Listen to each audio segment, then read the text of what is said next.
বাবা, তুমি জীবনে খালি ভুলই করে গেলে। কেন রে, কি হয়েছে? আজ থেকে 20 বছর আগেকার কথা ভাবো। ডানকুনির জমিগুলো 15-20 হাজার টাকা করে বিক্রি হচ্ছে। তখন তোমাকে কিনে রাখতে বললাম, তুমি কিনলে না। কিনলে কি হতো? কি আবার হতো?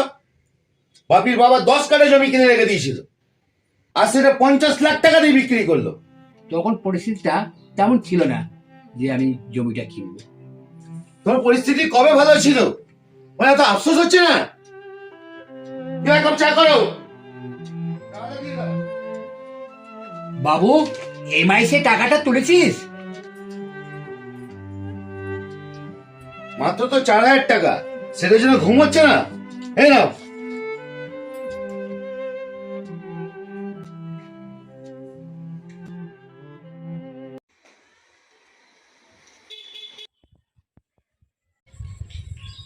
কিরে ভাই, খুব টেনশনে আছিস মনে হচ্ছে। মানে বসো বলছি। বল ভাই, কি হয়েছে? আমার বাবার কথা ভাবছি। আচ্ছা, আজ থেকে 20 বছর আগে ডানকুনিতে বাবাকে বলেছিলাম যে কিছু জমি কিনে রাখ, কিনলো না। সেই জমি বাপির বাবা কিনে রেখে দিয়েছে।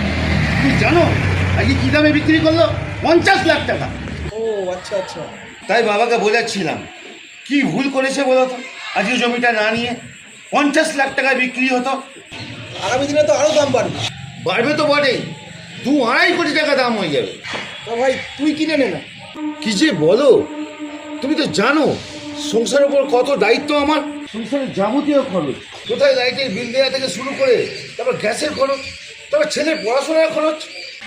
তুই যে দায়িত্বের কথা বলছিস ভাই, তোর তো একটাই ছেলে, আর তোরা ছিলিস 4-4টে ভাই বোন। কাকু তোদের 4 ভাই বোনকে পড়াশোনা শিখিয়ে স্বাবলম্বী করেছে, নিজে একটা বাড়িও তৈরি করেছে। তারপর তোদের খাওয়া দাওয়া থেকে আমোদ প্রমোদের কোনোদিন কোনো ত্রুটিও রাখেনি। যাকে বলে অভাব বলে তোদের কোনোদিন কিছু ছিলই না। সেটা ঠিক, আমরা কোনোদিন কোনো অভাব পাইনি। সেই সময় তোর বাবা একটা প্রাইভেট ফার্মে চাকরি করে অল্প অল্প করে টাকা জমিয়ে একটা বাড়ি বানিয়েছে, তোদের 2 বোনের বিয়ে দিয়েছে। তুই আমাকে বল, তুই কি বানিয়েছিস? আরেকটা কথা, মা বাবাকে কখনো ভুল করেছো এই কথাটা বলা উচিতই না, কারণ মা বাবার ডিকশনারিতে কখনোই ভুল বলে শব্দটাই নেই। আর যারা এই ভিডিওটা দেখছেন তাদেরকে একটা কথাই বলবো, আপনারা আপনাদের বাবাকে এই কথাটা বলা বন্ধ করুন, বাবা তুমি আমাদের জন্য কি করেছো। যদি এতটাই দম থাকে তাহলে নিজেরা কিছু করে দেখান।